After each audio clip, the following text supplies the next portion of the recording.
Hola a todos familia, espero que se encuentren muy bien. Bienvenidos como siempre a un video más en este canal. Familia, estamos empezando tal cual el segundo día dentro del Airbus Roadshow. De todo corazón espero que les esté gustando el contenido, hablando un poquito de todo lo que vimos ya el día de ayer. No se preocupe.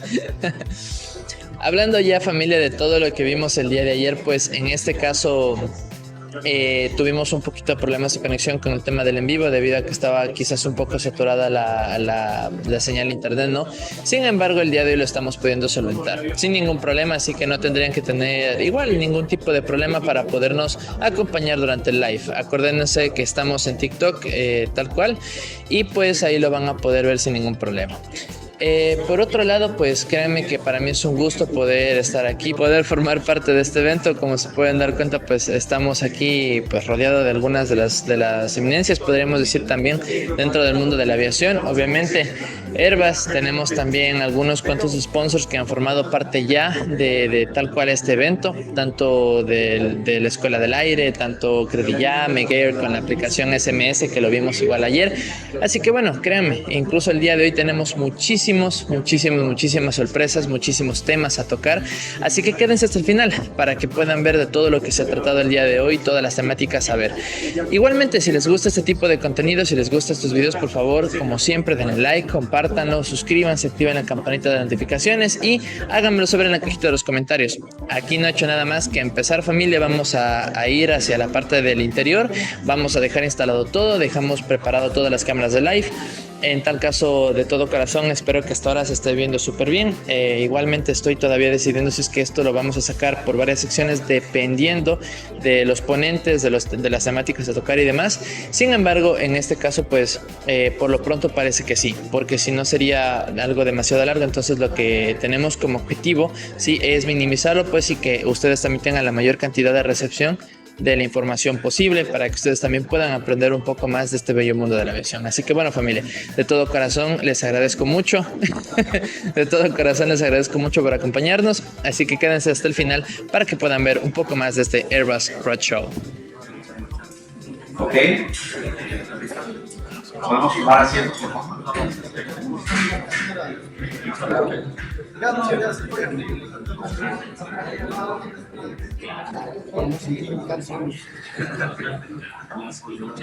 Bueno, vamos a comenzar con la conferencia sobre la importancia de los simuladores y la prevención de accidentes. La presentación la va a realizar el capitán Prokopis Basanopoulos, que es un piloto, instructor y examinador con amplia experiencia, con más de 38 años en la industria aeronáutica y aeroespacial. El capitán posee licencias de ATPL, tanto de ala fija como de helicópteros, de la EASA y la FAA. Ha volado más de 120 tipos de aeronaves, incluyendo ala fija y helicópteros. Su experiencia incluye extensas pruebas de vuelo experimental. Es comandante de Airbus A320. Como instructor, aporta una amplia experiencia en aviación comercial e instrucción avanzada. Posee también una maestría en gestión de recursos humanos y es ingeniero aeronáutico certificado Parte 66. Si gustan, por favor, pediríamos guardar un poco de silencio. Gracias, qué amables. El capitán Prokopis es reconocido por su trabajo en simulación de vuelo, que es lo que nos va a presentar el día de hoy, sistemas de gestión de seguridad, entrenamiento y verificación, como experto en temas de simulación y líder del equipo de estandarización de la EASA. Ha contribuido significativamente a la regulación europea de la aviación para simuladores de vuelo. Ha sido director de proyectos, actualización de los requisitos de los dispositivos de entrenamiento de simulación en vuelo, FSTD, como los conocemos, y durante los últimos 5 años ha estado trabajando fuerte en esto como un firme defensor del entrenamiento basado en la simulación, y hoy en día sigue dedicado a mejorar la seguridad de vuelo y la excelencia operativa mediante el uso de simuladores de vuelo. Su presentación va a ser en idioma inglés, entonces les pedimos que nos ayuden con toda su atención. And now Captain Procopius, you are welcome to stay with us here in Guayaquil, Ecuador. So we are very attentive for your presentation right now. If you want to start, please go ahead.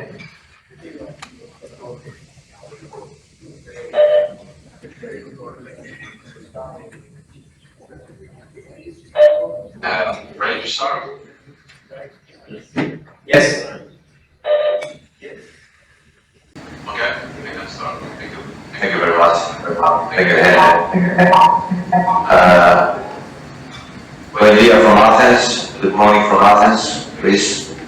Hello, can you hear me? Yeah. Okay, let's start. Good morning, everyone. My name is Procopius Lazaropoulos, Greek national EASA employee, since 2020. I'm an axial expert based in Cologne, Germany. Today we speak about a really important topic. The subject is the importance of flight simulators in accident preventions, mainly for head-on, but also the same fundamentals are applying also for the fixed wing. Let's start with the first slide.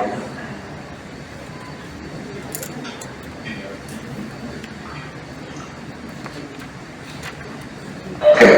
Helicopter operations face complex and hazardous environments, making safety training really essential. Flight simulators offer a risk-free environment to develop and test pilot responses to emergencies. In this presentation, actually, we have to highlight how simulators continue to contribute to reducing accidents by reinforcing pilot preparedness, enhancing situation awareness, and reinforcing procedural memory. In the background of the simulator evolution, actually, early simulators were really basic mechanical devices built to teach inline painting. Over the time, they evolved into a full motion platform with realistic cockpits and hydraulic or electric motion systems. Today's simulators are really high resolution visual systems and virtual augmented reality to replicate real-world flight conditions. The time and scenario-based along with full motion safely prepares complex or hazardous events that would be unsafe or impractical to perform in actual air. Additional training, how would the simulators actually the role in proactive safety culture is that traditional training often reacts to really fast events. Simulators allow pilots to anticipate risks and prepare for them in their cockpits and hydraulic or electric motion systems. Today's simulators produces a really high resolution visual systems and virtual augmented reality to closely reducing real-world errors. This shift creates and replicates real-world flight conditions. Feedback helps improve skills over time. Performing the simulator safety culture really passes reduce active safe time. Accidents. The loss of controls in flight actually it's progressive or sudden progressive loss of aircraft control. Disorientation, mechanical failure, or weather conditions. There are several factors that, let's say, actually contribute to overall accident, like human factors, that is the fatigue, distraction, miscommunication, and decision-making errors that play a really significant role in helicopter mishaps. Another reason is let's say, is the controlled flight into term, or CFID as we know for a lot of years. Situation where a fully functional aircraft is unintentionally thrown into the ground or obstacles, often due to poor situation awareness. Another contributor is the crew resource management failures. Actually, a breakdown in the communication or the coordination among the crew and mutual support among crew members leading to avoidable errors. The statistical evidence shows that about 80% of all aviation accidents are attributed to human error. And actually, there is also a saying that all the parts that create a problem during an accident, we can improve them, but we cannot improve a lot the human nature. Highlighting the human error, highlighting the need for behavioral and procedural training, not just the technical proficiency. The EASA, the European Aviation Safety Agency, and also the NTSB from US, the findings repeatedly associated with inadequate or outdated training with serious and fatal helicopter incidents. Actually, a lot of research shows that accidents rates drop when training includes scenario-based training that mirrors real-world stress and emergency handling. Here in one picture, we can see everything that triggers and causes the loss of control in flight. On the left side of the root trigger, we have some, let's say, triggers that like engine power failure, usually mechanical breakdowns or fuel issues that demand immediate and accurate pilot reaction. Also, pilot monitoring lapses, like distraction, misjudged instruments, readings, or delayed responses during critical phase of flight.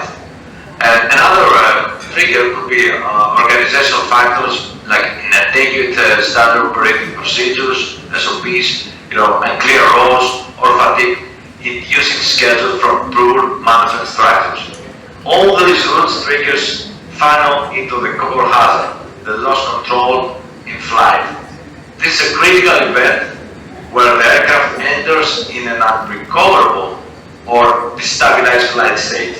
From the other side, that we have the causes, different, let's say, factors like technical reliability, for example, that reflects how well the equipment performs under operational stress and maintenance quality.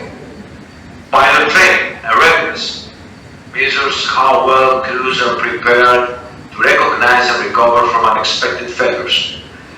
Organizational oversight refers to leadership, responsibility in risk identification, incident analysis, and policy enforcement. This analysis underlines that the loss of control in flight is rarely caused by only one failure. It's the combination of multiple weak links in human, technical, and organizational domains. Simulators, in our case, allow safe, repeatable exposure to these scenarios, helping break the chain before it leads to real-world consequences. Let's understand a little bit the accident casualty. Where conventional training falls short, risks that simulators can solve. Even with rigorous checklists and certification, many helicopter accidents still trace back to critical training gaps that leave pilots unprepared for high-stress, low-frequency events. Misjudgment under stress. Pilots under pressure may revert instincts or hesitate, especially during rapidly evolving emergencies. Traditional training often emphasizes normal procedures, not stress inoculation, leaving decision-making fragile when it matters most. Another factor would be the poor management, poor crew resource management, the well-known CRM.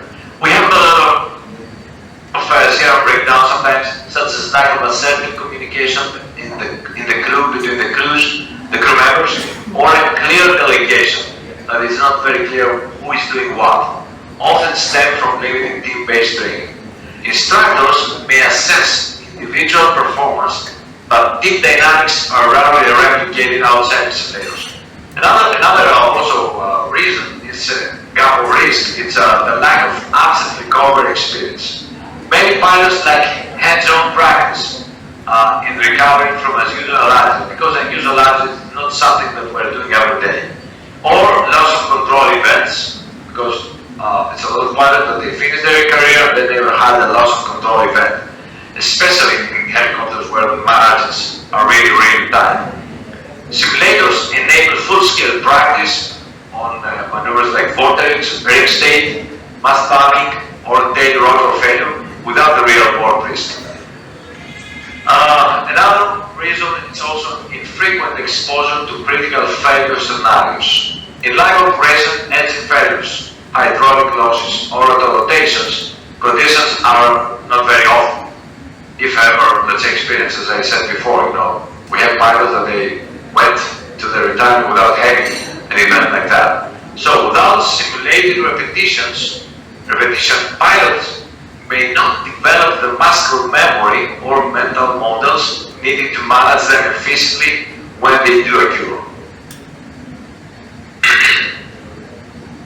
In the next slide, I would like to give a little bit of overview of the types of simulators that we have right now in the industry, in the market. We have three types of simulators. We have the FFPTs. All of the simulators, we call them right now FSTTs, but we have three different categories that are named FFPT, FTT, and Full Flight Simulator, or FFS. Okay, the FFPT actually is the flight standard. The FFPT actually, FSTT, stands for Flight Navigation and Procedure Trainer. It's a type of flight simulator used primarily for training pilots navigation, flight procedures, and operation skills without using an actual aircraft. The model that is behind this device is not an actual aircraft. FFPT replicate cockpit layouts, controls, and avionics to provide realistic procedural and scenario-based training. They are typically certified in levels. We can see FFPT2 or FFPT2 MCC, that we can do also the MCC training, and are widely used for instrument flight training, crew coordination, and procedural practice, offering a cost-effective and safe training environment. But we cannot use the FFPTs for type rating training. The next type of FSTT is the FTT, flight training device. It's a fixed base simulator for procedure training. But FTT, flight simulation, it's a high fidelity simulator designed to replicate specific aircraft cockpit controls and performance for pilot training. FTTs are used to practice aircraft specific procedures, system operations, emergency scenarios, offering realistic handling characteristics at lower cost and risk compared to actual flight. Let's say we have an FTT for HS-125. It's for this specific helicopter or specific aircraft for a King Air 200. We have a specific FTT with the actual systems. The FTTs are generally considered better than the previous category, the FTTs, for certain training needs because they offer higher fidelity and realism, and they are fit. Let's say the right device for the specific training on aircraft. And of course, they provide better system simulation because actually the systems operate the same way with the real type. And the last type of FST, or flight simulator, is the well-known FFS.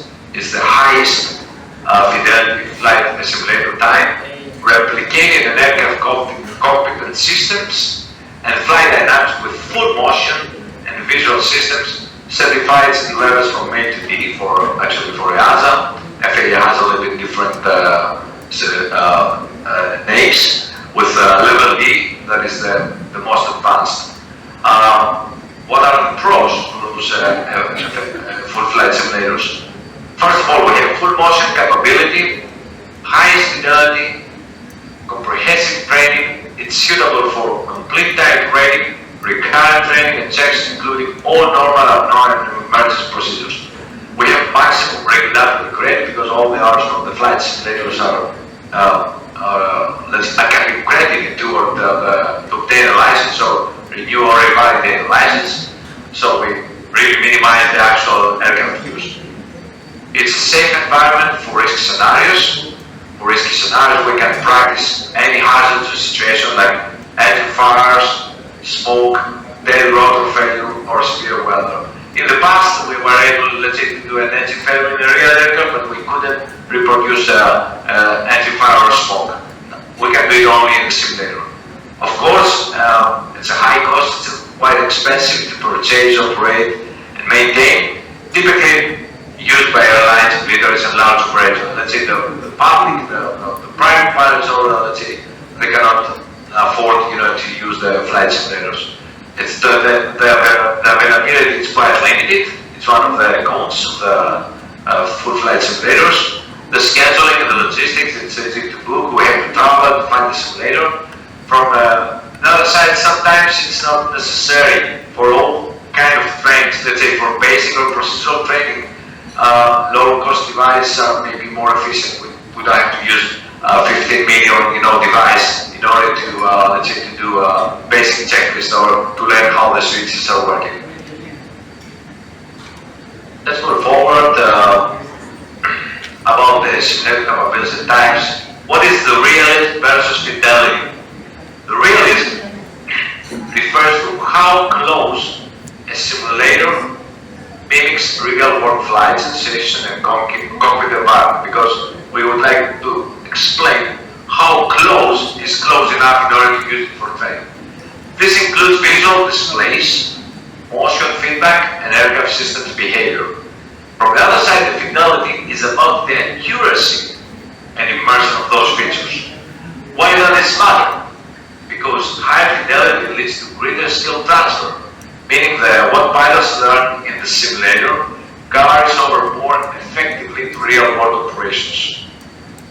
The limitations of the simulator, despite their strength in general, simulators cannot replicate every flight sensation. First of all, we don't have G-forces, we have limited motion cueing, visual distortion from the screens. So another thing is the management strategies. These limitations are not barriers, they are design challenges, because right now we have all those, let's say, design challenges, but in the future, all those problems are getting solved. Instructors are able to create scenarios that target decision making rather than purely physical responses. Detailed pre-briefings and debriefings allow pilots to contextualize what they thought versus what occurred in a real helicopter or aircraft. The bottom line is that simulators are a perfect replication, but when their fidelity is well aligned to the training objectives, they are one of the most efficient and effective tools right now that we have available for accident prevention. We have to live with the simulator. We don't have something better than that.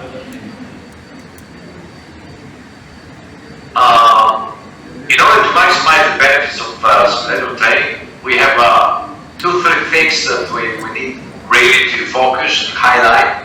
First of all is the scenario-based training that mimic real-world flight challenges.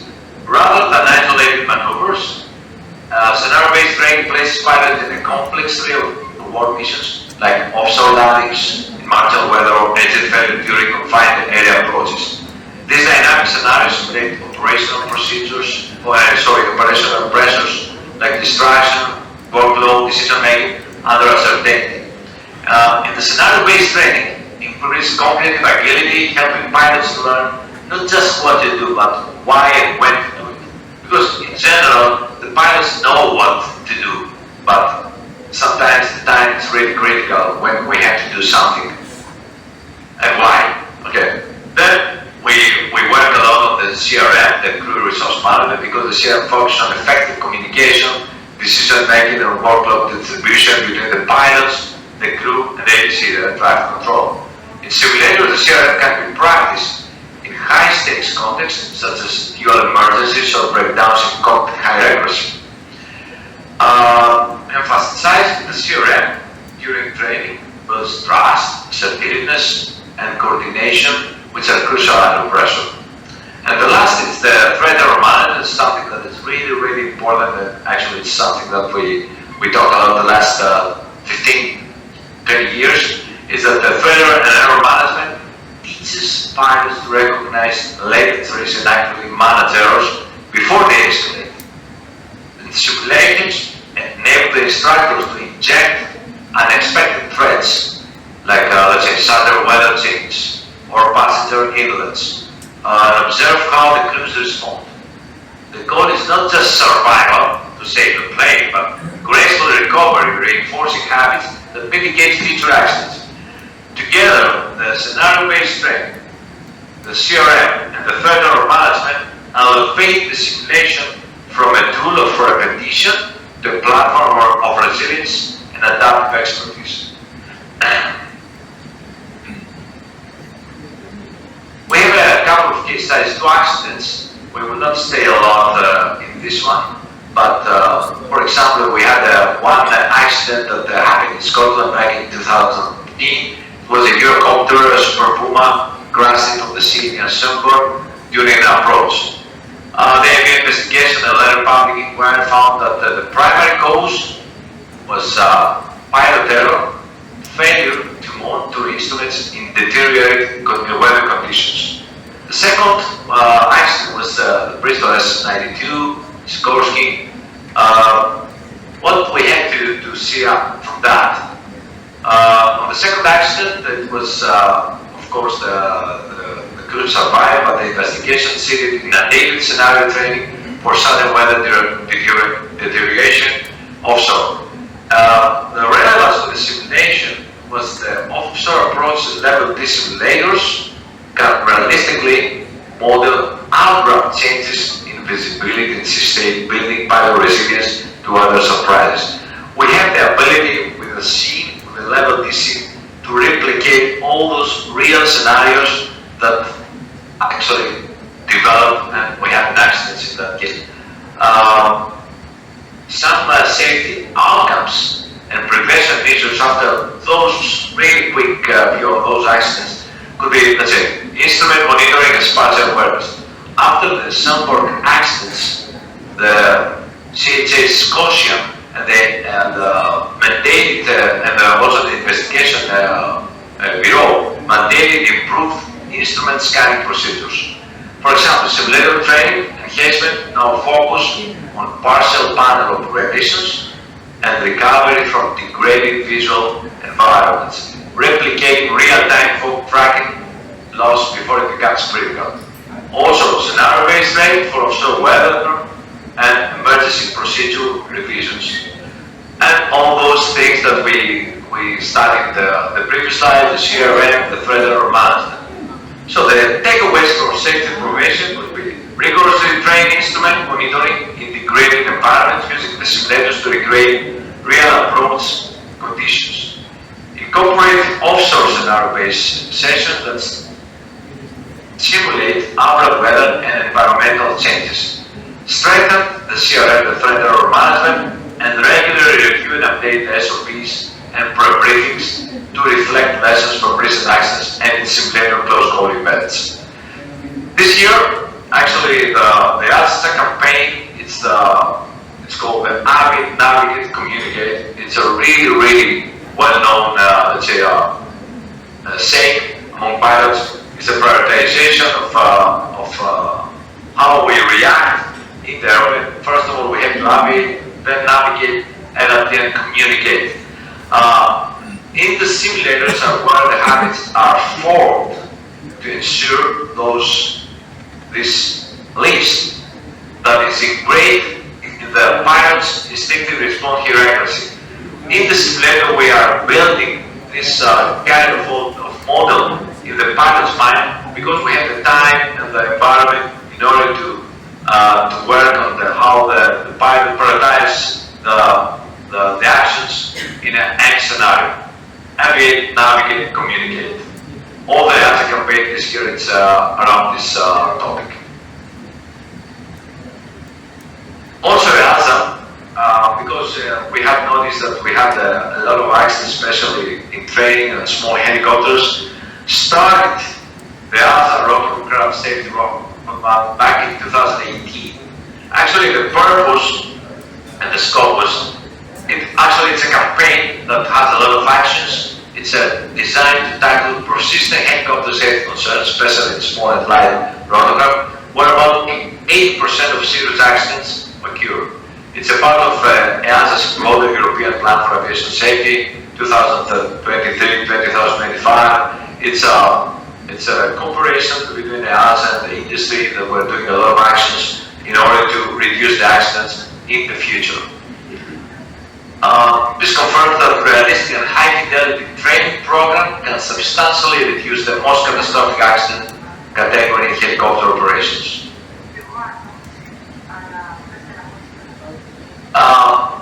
What is the future now of flight simulation safety? The latest, let's say, technology that we have right now, it's the emerging technologies, is the virtual reality, mixed reality, and augmented reality, that revolutionizing pilot immersion. Those technologies simulate visual auditory and spatial environment with unparalleled realism, making training more lifelike, even in combat or mobile units. As you can see on the right picture, we have actually a flying chair that can give the pilot almost 360 degrees view and real motion, with a virtual reality of the environment and the helicopter. And it's something that is really, really compact and easy to transfer. Artificial intelligence also driven scenario engines can now assess how a pilot reacts to evolving conditions and adjust the simulation accordingly, increasing or reducing the complexity and on the fly to ensure personalized skill development. So the artificial intelligence can now, during the scenario, can adjust the scenario according to the pilot's skill, and also can recognize, let's say, and make a lot of commutation that usually the human beings cannot do, really so quick, okay, and adjust the scenario. Also integrate safety ecosystems.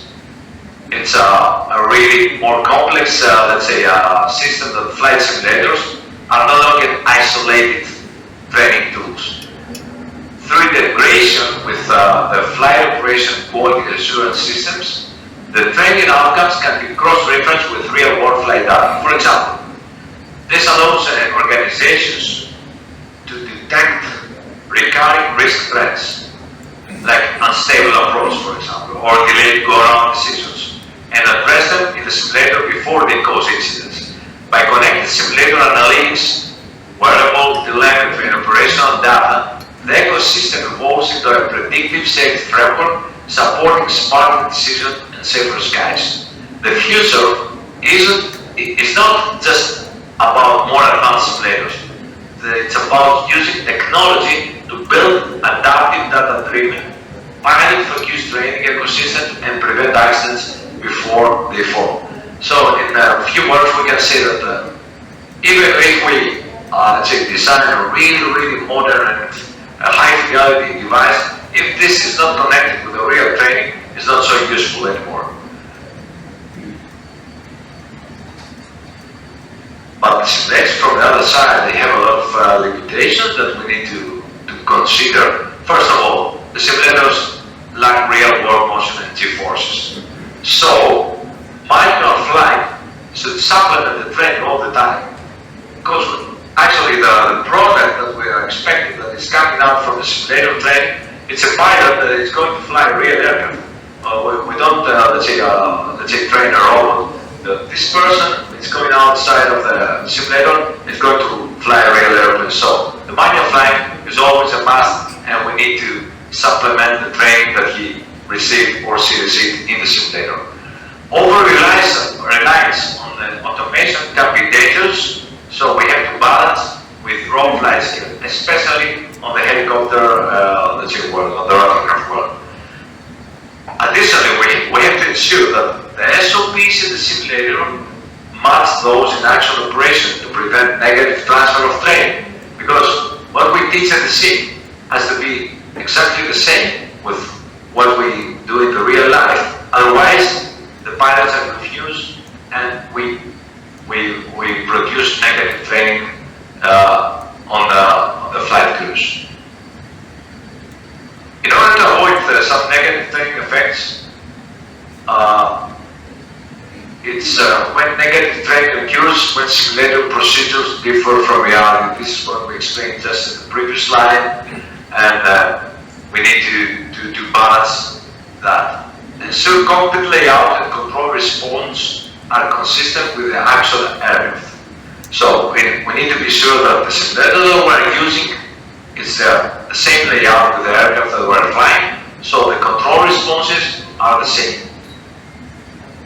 Also, we have to avoid excessive script, let's say extreme scenarios, to introduce real-world variability and distractions. What does it mean actually? We don't, let's say, create a scenario that in a four engines, let's say, four engine jet, we lost all engines and one wing.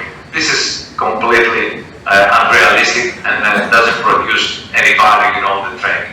We have to produce, let's say, really real-world, let's say, scenarios. Like, let's say, okay, we lost a hydraulic system, we lost, let's say, the one generator, things like that. And also, we have to reinforce correct muscle memory and decision making under pressure, because those factors are changing a lot when we're calm in a normal flight, and then when we are in an emergency, the decision making and the muscle memory is completely different.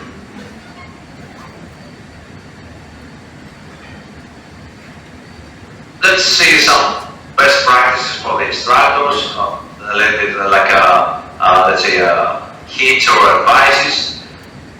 Clearly define learning objective for each session. We should be very clear to our students before we start a simulator session what are the learning objectives of the specific session. We have to brief the pilots before and debrief thoroughly after simulation. Actually, in the sim session, training in the simulator, the debriefing is much more important than the briefing, and because we need to clear out everything with our students. We have to highlight both the strengths, the areas for improvement during the debriefing.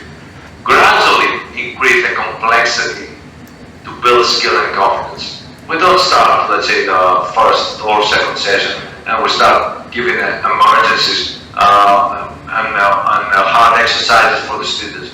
We start increase the complexity because the students become more familiar with the type and they build skill and confidence, and then we start adding, let's say, the complex scenarios. And at the end, we encourage pilot reflection and ask, what would you do different? This is something that we have the luxury to do it in the sim. We can ask the student and even sometimes let him try, what would you do differently?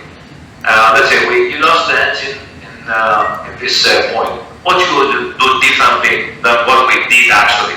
Why you decide like that? So we can play with those kind of let's say exercises with the students, and that is a very valuable session for both the pilot, the trainee, and the instructor.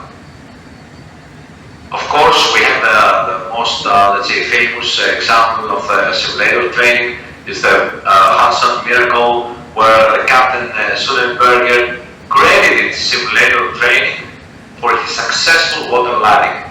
The pilots were trained on engine failure scenarios, handled the emergency with confidence. Real-world incidents validate the effectiveness of high-quality simulator. For those that they have seen the film, because actually it's the only thing that we know the story, you can see how calm and confident was the Captain Sully in this accident, and took the decision immediately to ditch in the river. And the only thing what I have heard from the investigator was the only thing that he forgot was just to press the ditching let's say switch. Actually, it's a switch on Airbus 320 that closes all the valves, the water cannot get in. Of course, we can, let's say, excuse them for that because the rest of the story was completely successful and nobody died. Conclusion. Simulator integration is not just about technology, as I explained before. It's about the mindset. Where even if we have let's say the perfect devices, it doesn't help so much as the training that we are doing around the pilot's brain. Okay. When the simulators are used wisely, they prepare the pilots for the unpredictable. This is what Captain Sully highlighted in the previous slide. Effective training saves lives, improves decision making, and reinforces safety culture. Some takeaways from the day could be: the simulators are powerful tools, but must reflect real world complexity. As we said before, all this training will train a product in order to come out in the real world to fly a real airplane.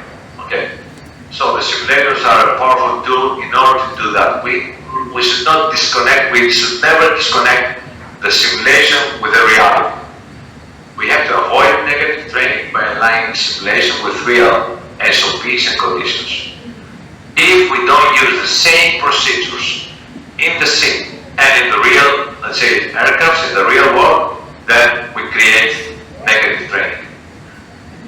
We use the scenario-based training to deepen the learning. We don't have the luxury in real flying to make scenarios that they have also failures, mechanical failures, or weather changes and stuff like that. We cannot do that. We can do it only in the simulator. And instructors are vital in guiding effective, reflective training experience like CRM and threat error management. So, from simulation to safer skies. Flight simulators have emerged as one of the most impactful tools in accident prevention, providing pilots with controlled exposure to high risk, low frequency scenarios that are otherwise too dangerous or impractical to rehearse in real aircraft. By simulating emergencies like, let's say, tail rotor failure, brownouts, or sudden weather shifts, simulators build decision-making resilience, reduce reaction times, and allow crews to practice coordination under pressure.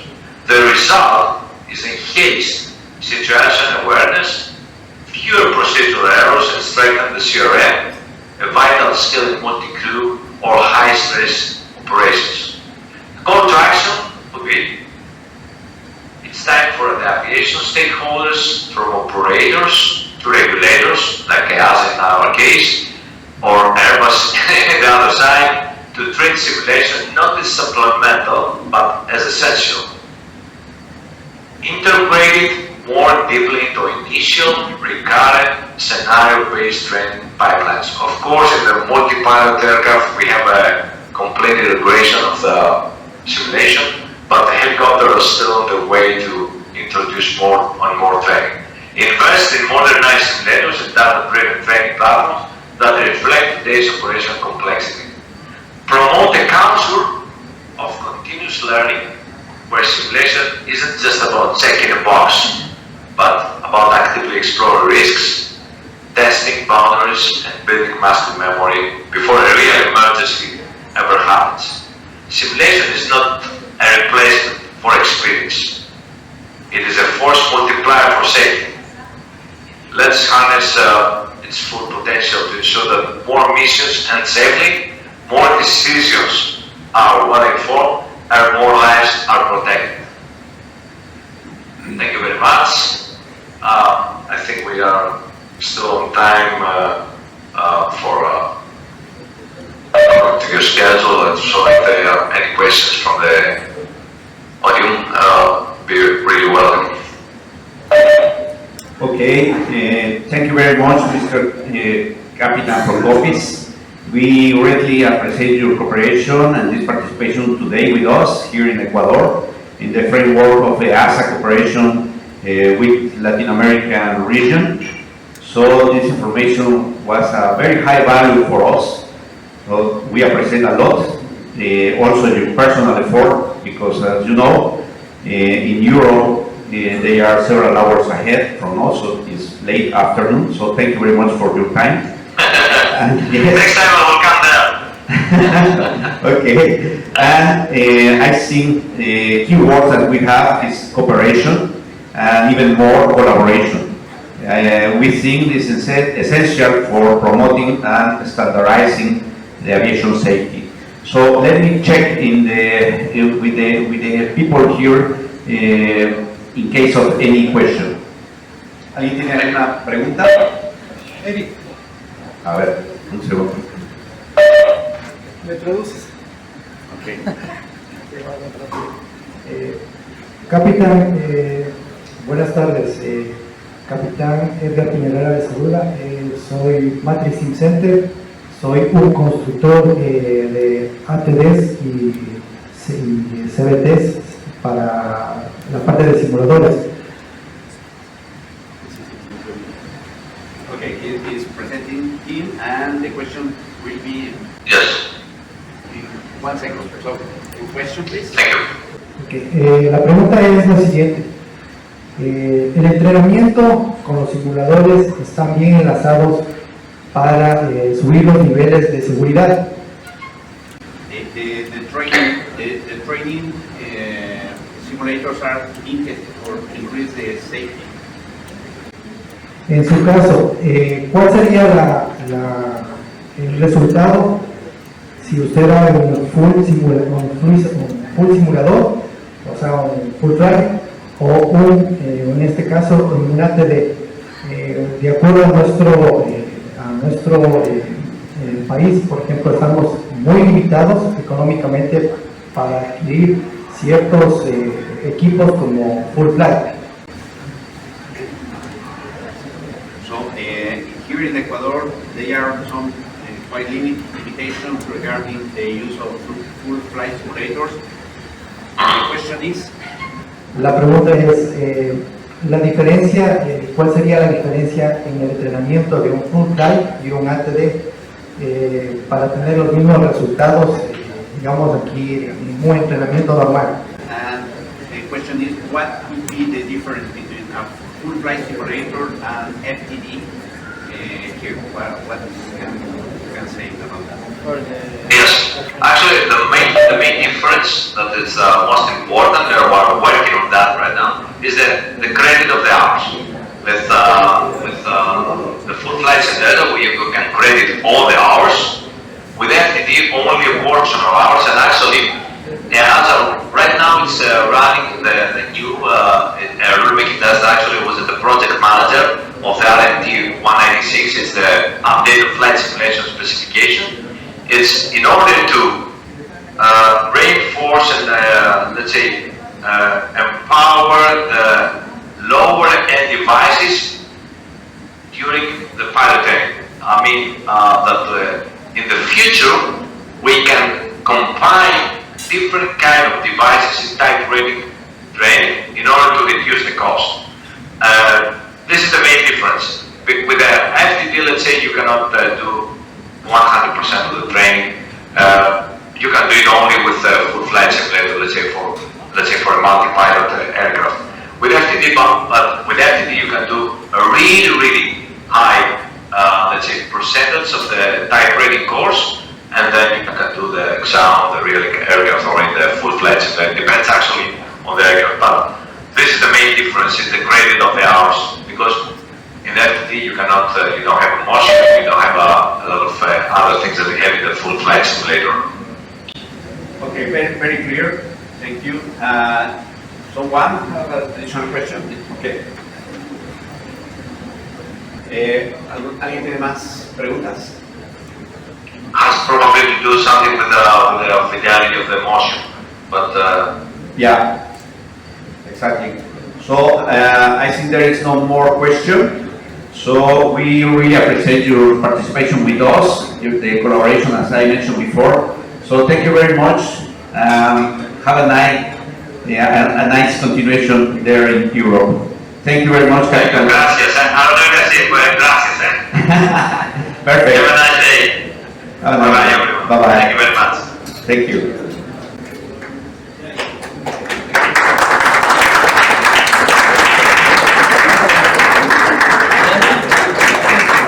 Big applause here. Bueno familia, hemos llegado ya al cierre del segundo día, más bien ha sido bastante interesante. Como les decía, pues tuvimos un tema con respecto al mundo de la simulación aérea, que es precisamente algo que nos compete, que nos concierne a nosotros, algo en lo cual precisamente nosotros les incentivamos a ustedes que conozcan un poquito más el tema de la simulación aérea para, obviamente, entrenamiento tal cual de tripulaciones, de cabina también, y tripulaciones de, bueno, grupos de mantenimiento y tripulaciones al mando, digamos, de las aeronaves tal cual.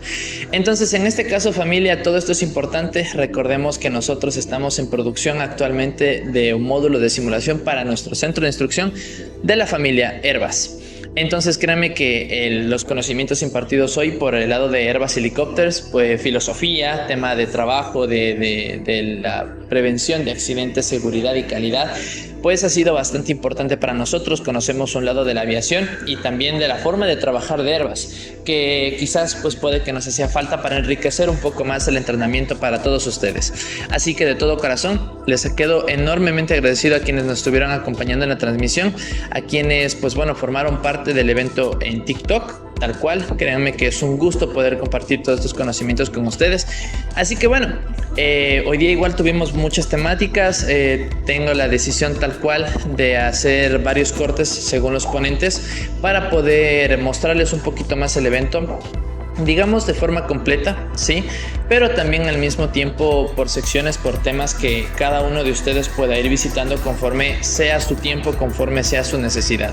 Así que bueno familia, si les ha gustado, por favor suscríbanse, activen la campanita de las notificaciones y estén al pendiente de todos los próximos videos que se van a estar subiendo en este canal. Para eso, suscríbanse, sí, y activen la campanita de las notificaciones.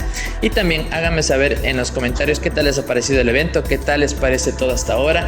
Créanme que para mí es una experiencia única, una experiencia muy bonita, como lo estuvieron escuchando. Es un evento que empezó en Guatemala, en Centroamérica, hace ya algún tiempo y que, bueno, por cuestiones de la vida, por cuestiones del destino, por gracia y fortuna de todos nosotros quienes estamos aprendiendo de esto, pues se ha seguido dando de año a año. Y estamos enormemente agradecidos de formar parte de este evento. Así que bueno familia, sin más, esto ha sido Avexim. Nos vemos en el próximo video.